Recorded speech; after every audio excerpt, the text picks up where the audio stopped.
আজকের ভিডিওতে আপনাদেরকে জানাবো ভূমি সংস্কার আইনের 19-এর খ ধারা সম্পর্কে এবং বর্গা জমিতে বর্গাদার মারা গেলে কিভাবে বর্গা নিয়োগ করা হয়। বিস্তারিত জানাবো এই ভিডিওর মাধ্যমে। তো অবশ্যই ভিডিওটি প্রথম থেকে শেষ পর্যন্ত দেখে যাবেন। তো এর আগের কয়েকটি ভিডিওতে আপনাদেরকে জানিয়েছিলাম ভূমি সংস্কার আইনের 17, 18 এবং 19 নম্বর ধারা সম্পর্কে।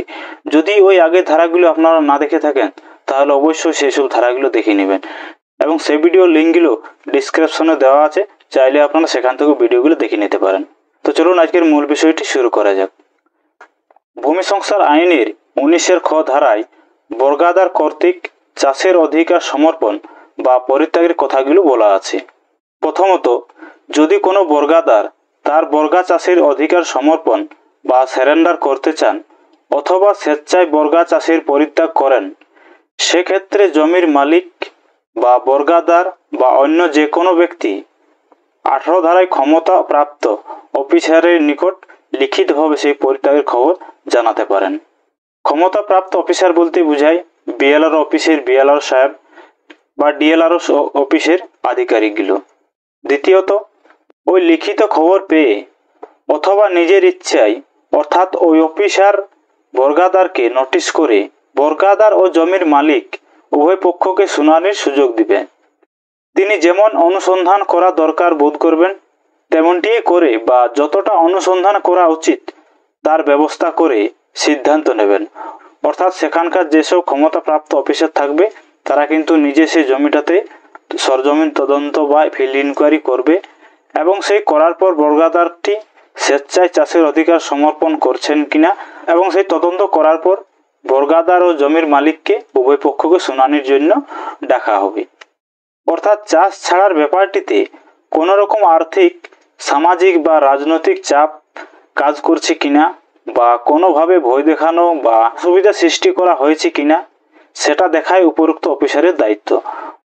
অর্থাৎ সেখানকার যেসব ক্ষমতাপ্রাপ্ত অফিসার থাকবে তারা কিন্তু সেই বিষয়টি যাচাই করবেন যে বর্গাদারকে ভয় দেখানো বা অর্থের বিনিময়ে বা কোনো অসুবিধা সৃষ্টি করে বর্গা থেকে উচ্ছেদ করা হচ্ছে কিনা সেটা কিন্তু সেখানকার অফিসার যাচাই করবেন। তৃতীয়ত, যদি ওই অফিসার নির্ণয় করে যে বর্গাদারটি স্বেচ্ছায় চাষের অধিকার সমর্পণ বা পরিত্যাগ করেননি এবং তাকে জোর করে বা অসুবিধায় ফেলে বা চাপ সৃষ্টি করে তাকে চাষের অধিকার সমর্পণে বা পরিত্যাগে যদি বাধ্য করা হয়ে থাকে, তখন ওই অফিসার বর্গাদারটিকে ওই জমির বর্গা চাষের অধিকারী পুনঃপ্রতিষ্ঠিত করবেন। অর্থাৎ কোনো যদি চাপ সৃষ্টি করে বা অর্থের বিনিময়ে যদি তাকে যদি পরিত্যাগ করতে বাধ্য করা হয় তাহলে কিন্তু সেখানকার অফিসার সেই বর্গাদারকে পুনরায় কিন্তু সেই বর্গা জমিতে প্রতিষ্ঠিত করবেন। এইরূপ হতে পারে যে বর্গাদারটি ইতিমধ্যে এমন কোনো স্থানে চলে গেছেন যে তার সাথে যোগাযোগ করা যাচ্ছে না বা তার ঠিকানা হদিশ পাওয়া যাচ্ছে না বা তিনি আর কোনোভাবে চাষ করতে সমর্থন নন বা আগ্রহী নন। সেক্ষেত্রে জমির মালিক কিন্তু কোনোভাবেই নিজের ব্যক্তিগত চাষের আওতায় জমিটি আনতে পারবে না, বরং তিনি ওই অফিসারের অনুমতি নিয়ে 49 ধারার শর্তাবলীতে যে কোনো একজন ব্যক্তিকে বর্গাদার হিসেবে চাষ করাবেন। অর্থাৎ এই ক্ষেত্রেও ওই জমিতে নতুন একজন ব্যক্তি বর্গাদার হবেন। অর্থাৎ সে বর্গাদার যদি কর্মসূত্রে বাইরে যায় বা যোগাযোগ করতে না পারা হয় বা যদি সে নিজের থেকে বর্গা ত্যাগ করতে চান, সেক্ষেত্রে জমির মালিক কোনো এক ব্যক্তিকে সেই জমিটাতে বর্গাদার নিয়োগ করবেন। যেসব ব্যক্তি পাট্টা পাওয়ার যোগ্য সেই সব ব্যক্তিকে সে জমিতে পুনরায় বর্গাদার নিয়োগ করতে পারেন। কেউ যদি কোনোভাবে এই আইনের বিধানগুলি লঙ্ঘন করেন সেক্ষেত্রে তার কারাবাস বা অর্থদণ্ড বা উভয় প্রকার দণ্ড হতে পারে। অর্থাৎ এই ধারাগুলো যদি কেউ লঙ্ঘন করে এবং সেই ধারাগুলো যদি কেউ অমান্য করে থাকে, অর্থাৎ দুই পক্ষের যে এই ধারাগুলো অমান্য করবে সেক্ষেত্রে তাদেরকে কারাদণ্ড বা অর্থদণ্ড অথবা উভয় প্রকার দণ্ড হতে পারে। এটাই কিন্তু ভূমি সংস্কার আইনের 19-এর খয়ে বলা হয়েছে। অর্থাৎ যদি কোনো বর্গাদার স্বেচ্ছায় সেই জমিটা ত্যাগ করতে চান বা যদি সারেন্ডার হতে চান তাহলে অবশ্যই বিএলআর অফিসে হোক বা ডিএলআর অফিসে যোগাযোগ করে সেটা জানাতে হবে এবং যদি তাকে অর্থাৎ যদি বর্গাদারকে ভয় দেখিয়ে বা অর্থের বিনিময়ে যদি তাকে উচ্ছেদ করতে বাধ্য করেন, সেক্ষেত্রে সেখানকার যেসব অফিসার থাকবে অর্থাৎ তারা কিন্তু সেই বর্গাদারকে পুনরায় সেই বর্গা জমিতে প্রতিষ্ঠিত করতে পারেন। এবং যদি সেই ব্যক্তি ত্যাগ করে যদি কোথাও চলে যান বা তার সাথে যদি কোনো যোগাযোগ না হয়ে থাকে, সেক্ষেত্রে জমির মালিক সে জমিতে পুনরায় কোনো পাট্টাযোগ্য কোনো ব্যক্তিকে সে জমিতে বর্গাদার নিয়োগ করতে পারেন। এবং যদি বর্গা জমিতে বর্গাদার মারা যান, তাহলে সেই জমিতে বর্গাদার কিভাবে নিয়োগ করা হয়? বর্গাদার মারা গেলে এবং তার একাধিক উত্তরাধিকার থাকলে যে কোনো উত্তরাধিকারী মৃত বর্গাদারের উত্তরাধিকারী হওয়ার জন্য অথবা জমির মালিক রাজস্ব আধিকারিকের নিকট উত্তরাধিকারী নির্বাচিত করার জন্য আবেদন করতে পারেন।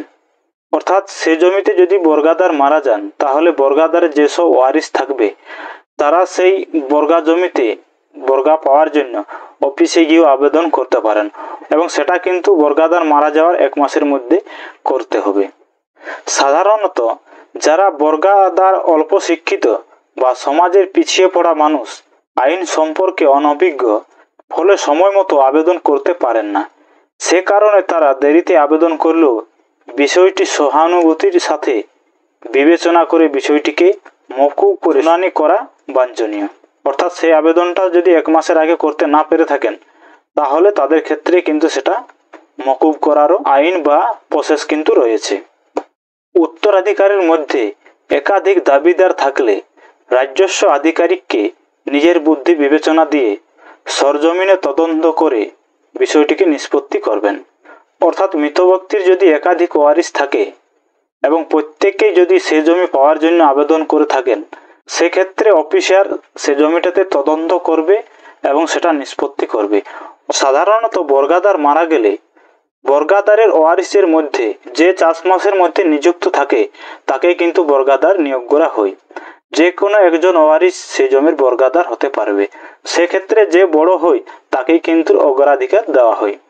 এবং যদি সে চাষবাসে নিযুক্ত না থেকে থাকে, তাহলে কিন্তু সেখানকার যেসব ভারপ্রাপ্ত অফিসার থাকবে তারা কিন্তু বিষয়টিকে সরজমিন তদন্ত করে নিষ্পত্তি করবেন। এবং বর্গাদারের কোনো উত্তরাধিকার না থাকলে রাজস্ব আধিকারিককে ওই গ্রামের ভূমি সংস্কার আইনের 49 ধারায় পাট্টা পাওয়ার যোগ্য ব্যক্তিদের মধ্য থেকে কাউকে বর্গাদার নির্বাচন করতে হবে। যদি দেখা যায় মৃত বর্গাদারের কোনো উত্তরাধিকার চাষ করার অবস্থায় নেই, অথবা মৃত বর্গাদারের উত্তরাধিকারীরা এবং ভূমি সংস্কার আইনের 18 ধারায় নির্বাচিত ভাগ চাষ আধিকারিক নির্দিষ্ট সময়ের মধ্যে কে বর্গা চাষ করবেন সেই সিদ্ধান্তে আসতে ব্যর্থ হন, অথবা মৃত বর্গাদারের যে উত্তরাধিকারীকে বর্গাদার হিসেবে মনোনীত করা হয়েছে সে জমি সময় মতো চাষে আনতে না পারেন, তবে জমির মালিক নিজেই কোনো ব্যক্তিকে জমি চাষ করার জন্য মনোনীত করতে পারেন। অর্থাৎ বর্গাদারের যদি কোনো ওয়ারিশকে সে জমিতে বর্গাদার নিয়োগ করা হয় এবং সে যদি সে জমিটাতে চাষবাস না করে থাকেন, তাহলে জমির মালিক নিজেই কিন্তু কোনো বর্গাদার সে জমিটাতে নিয়োগ করতে পারেন। এবং রাজস্ব আধিকারিক নিজেও কিন্তু ভূমি সংস্কার আইনের 49 ধারায় পাট্টা পাওয়ার যোগ্য কোনো ব্যক্তিকেও সেই জমিতে বর্গাদার নিয়োগ করতে পারেন। সেক্ষেত্রে বর্গাদারের যদি কোনো ওয়ারিশ না থাকে, তবে বর্তমানে বর্গাদার উচ্ছেদ বা বর্গাদার নিয়োগ করা খুবই কঠিন। কোনো অফিসারেই তা করতে চায় না। তো বন্ধুরা, আজকের ভিডিওটি ছিল এই পর্যন্তই। আশা করি আজকের এই 2টি বিষয় বুঝতে পেরেছেন। যদি বুঝতে না পেরে থাকেন তো অবশ্যই কমেন্ট বক্সে কমেন্ট করে জানাবেন, এবং আমাদের চ্যানেলটা নতুন হয়ে থাকলে পরবর্তীকালে জমি সংক্রান্ত ভিডিও দেখার জন্য অবশ্যই চ্যানেলটিকে সাবস্ক্রাইব করে রাখবেন।